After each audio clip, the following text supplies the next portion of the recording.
आप सबका एक बार फिर से आज के मनन में मैं बहुत बहुत स्वागत करता हूं। मित्र, एक बात कहना चाहता हूं। आज का हमारा विषय यानी मनन का विषय बहुत महत्वपूर्ण होने जा रहा है। ये एक ऐसा विषय है जिस पर चर्चा अक्सर बहुत कम होती है, नहीं के बराबर।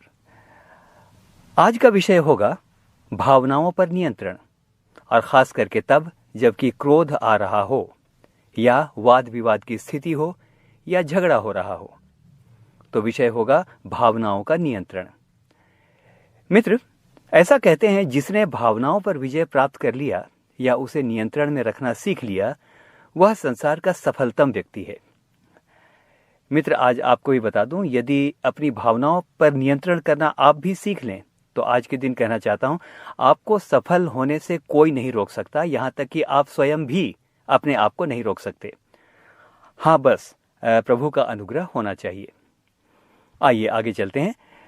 तो भावनाएं कहाँ उत्पन्न होती हैं? हम सब कोई जानते हैं कि भावनाएं मनुष्य के मन में उत्पन्न होती हैं।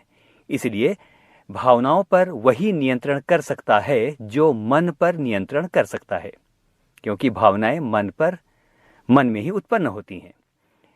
मित्र, वचन के अनुसार आज एक बात आपको बताऊं, सभी रोगों की दवा है, लेकिन वचन या धर्मशास्त्र बाइबल मन को असाध्य कहता है। और वहां लिखा है, मन में असाध्य रोग लगा है। यिर्मयाह 17 उसके 9 में वचन इस प्रकार से कहता है, मन तो सब वस्तुओं से अधिक धोखा देने वाला होता है, उसमें असाध्य रोग लगा है। आइए मित्र, अब आज की चर्चा में चलते हैं। एक बार फिर से आज का विषय आपको कह दूं, और वो ये है, मन को कैसे नियंत्रण में रखें ताकि भावनाएं विशेषकर उस समय नियंत्रित हम कर सकें जब क्रोध आ रहा हो। तो मित्र, आज की चर्चा में चलते हैं और आज हम बात करेंगे भावनाओं को नियंत्रित करने के विशेष उपायों पर। बार बार कह रहा हूं, खासकर उस समय जब क्रोध आ रहा हो। नीति वचन 15 और उसके 18 में इस प्रकार से लिखा है, क्रोधी पुरुष झगड़ा मचाता है, लेकिन जो विलंब से क्रोध करने वाला है वह मुकदमों को दबा देता है। मित्र, झगड़ा होना या वाद विवाद होना या तीखे मतभेद होना जीवन की सामान्य बातें हैं। ऐसा होना स्वाभाविक भी है, लेकिन सबसे बड़ी बात यह है कि ऐसे समय में जब भावनाओं को माफ कीजिएगा, रिपीट करूंगा, लेकिन सबसे बड़ी बात यह है कि ऐसे समय में अपनी भावनाओं को किस प्रकार प्रकट करें। देखिए, जब क्रोध आएगा ना, तो भावनाएं तो प्रकट होंगी ही, लेकिन सबसे बड़ा सवाल यह है कि भावनाओं को प्रकट करने की तीव्रता या उसकी डेंसिटी कितनी हो। भावनाओं को क्रोध के समय प्रकट करने के वैसे दसियों तरीके हो सकते हैं, जिनमें चीखना, चिल्लाना, अपशब्द कहना, हाथ पांव पटकना, सामान उठाकर फेंक देना, क्रोध से कांपने लगना, हाथ पांव उठा देना इत्यादि। शाप देना भी इसमें शामिल है। लेकिन मित्र, एक बात है, जिन बातों की चर्चा मैंने अभी की, क्या हाथ पांव चलाने से या कोई सामान फेंक देने से या इस समय कहूंगा शाप देने से क्या समस्याएं हल हो सकती हैं? क्या इन बातों से समस्या हल हो जाएगी? जवाब है, कदापि नहीं, बल्कि इससे समस्या और अधिक बढ़ सकती है। जीवन भर के लिए बातें बिगड़ सकती हैं। इसलिए बहुत जरूरी है कि हम अपने मन या आत्मा को वश में करने की कला सीखें। तो आइए उस कला को सीखते हैं। नीति वचन 25 उसके 28 में इस प्रकार से लिखा है, जिसकी आत्मा वश में नहीं, वह एक ऐसे नगर के समान है जिसकी शहरपनाह तोड़ दी गई हो। यानी जिसका मन वश में नहीं। मन और आत्मा ऑलमोस्ट एक बातें हैं। तो जरा उस नगर के बारे में सोचिए जिसकी दीवारें तोड़ दी गई हों। क्या हाल होगा उस नगर का?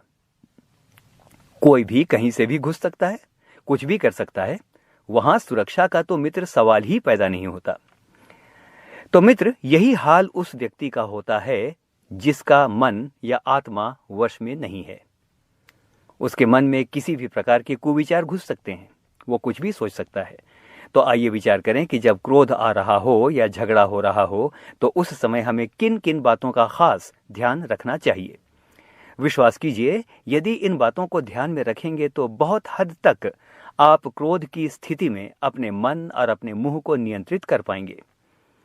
तो पहली बात, किसी भी वाद विवाद में या किसी भी झगड़े में या किसी भी मतभेद के समय में देर से या विलंब से बोलिए, यानी बाद में बोलिए।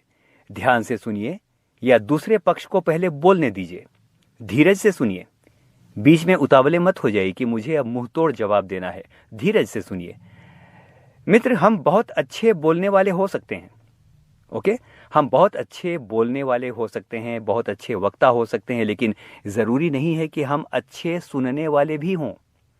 शायद इसलिए कहते हैं कि प्रभु ने हमें एक मुंह इसलिए दिया है कि कम बोलें और दो कान इसलिए दिए हैं कि हम ज्यादा सुने। तो हम बात कर रहे थे कि बाद में बोलिए या विलंब से बोलिए। एक पद आपके लिए और, नीति वचन 18 उसके 17 में लिखा है, मुकदमे या विवाद में जो पहले बोलता है वह धर्मी जान पड़ता है, परंतु पीछे दूसरा पक्ष वाला आकर उसे ढूंढ लेता है। मित्र, हिंदी का यह अनुवाद थोड़ा अस्पष्ट है। इसका सही अनुवाद है, जो पहले जोर जोर से बोलता है वह शुरू में ठीक व्यक्ति लगता है, लेकिन जब दूसरा व्यक्ति आता है तब तथ्य का पता चलता है। आपने नोट किया होगा कि अक्सर जो गलत होते हैं वो सबसे पहले बोलते हैं और वो जोर जोर से बोलते हैं। राजा सुलेमान क्योंकि न्यायी भी था, उसने अपने न्याय की प्रक्रिया में बहुत सारे ऐसे लोगों को देखा होगा, इसीलिए उसने नीति वचन में यह पद लिखा है। आपने नोट किया होगा कि झगड़े या वाद विवाद की स्थिति में हम क्रोध से बेहद उतावले हो जाते हैं कि जल्दी से जल्दी कुछ ना कुछ बोल पड़ें। मित्र, उतावलेपन से बात करने पर हानि होती है।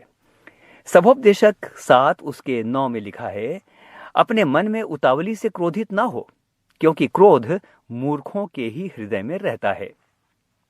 तो मित्र, बहुत जरूरी है कि हम सबसे पहले धैर्य से सुन लें और बाद में अपनी बात कहें, लेकिन वह भी सभ्यता और सलोनेपन से। इस बात का सबसे अच्छा उदाहरण स्वयं हमारा प्रभु यीशु मसीह है। सबसे अच्छा उदाहरण। वचन बताता है कि लोग उस पर लगातार दोष पर दोष लगाते रहे, लेकिन वचन साफ साफ कहता है उसने कोई उत्तर ना दिया। जरा सोचिए मित्र, यीशु अपने समय का सबसे प्रभावशाली और प्रखर वक्ता था। वो स्वयं वचन है। क्या उससे बहस में, ज्ञान बुद्धि में कोई जीत सकता था? कदापि नहीं। लेकिन मित्र, उसने दोष लगाए जाने की स्थिति में भी ज्यादा कुछ नहीं कहा और जो भी बोला वह बहुत थोड़ा। तो मित्र, ये इंपॉर्टेंट है कि हम बाद में कहें, शुरू में बातों को सुन लें कि मामला क्या है। दूसरी बात, मित्र, ऐसी स्थिति में बात तो कई बार करनी पड़ती है ना। यदि मतभेद हो रहे हैं, कोई बात पर बात किए जा रहा है, आरोप पर आरोप लगा रहा है, तो बात तो करनी पड़ सकती है।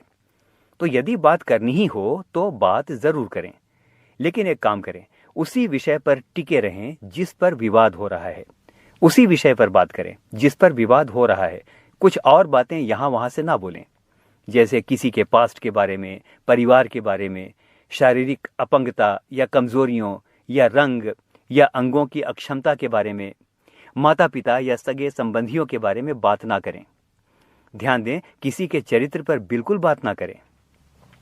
याद रखिए मित्र, अधिकांश झगड़े इसलिए बिगड़ जाते हैं क्योंकि हम भूतकाल या अतीत की बातों को घसीट कर ले आते हैं, अतीत की बातों को कोट करते हैं जिनकी कोई जरूरत नहीं है। अरे, तुम्हारे बारे तो मुझे मालूम है। वो दिन भूल गए जब मैंने तुमको इस प्रकार देखा था? वो दिन भूल गए जब तुमने ये गलत काम किया था? I know your past. तुम मुझसे क्या बात करोगे? मित्र, इस तरह के बात करने की आवश्यकता नहीं है। कुलुसियों 4:6 में लिखा है, तुम्हारा वचन सदा अनुग्रह सहित सलोना हो, कि तुम्हें हर मनुष्य को उचित रीति से उत्तर देना आ जाए। मित्र, स्वाभाविक है कि क्रोधावेश में मन नियंत्रण से बाहर हो जाता है और हम जवाब देने के लिए उतावले हो जाते हैं। हमको लगता है हम टूट पड़ें। लेकिन मित्र, एक अंतिम वचन आज के मनन में आपके लिए पढ़ता हूं। नीति वचन 29 उसके 20 में लिखा है, क्या तू बातें करने में उतावली करने वाले मनुष्य को देखता है? उससे अधिक तो मूर्ख से ही आशा की जा सकती है। ये वचन कहता है मेरे मित्र, तो क्रोध की स्थिति में हम कई बार कुछ ऐसी बातों का इस्तेमाल कर सकते हैं जो बेहद हानिकारक हो सकती हैं। हम सोचते हैं कि बहस में जीतने के लिए या तो अपने क्रोध को प्रकट करने के लिए मेरे पास इस इंसान की बहुत सारी कमजोरियां हैं जो मैं जानता हूं, अब मैं इस कार्ड को प्ले करूंगा। No my dear friends, that is not required.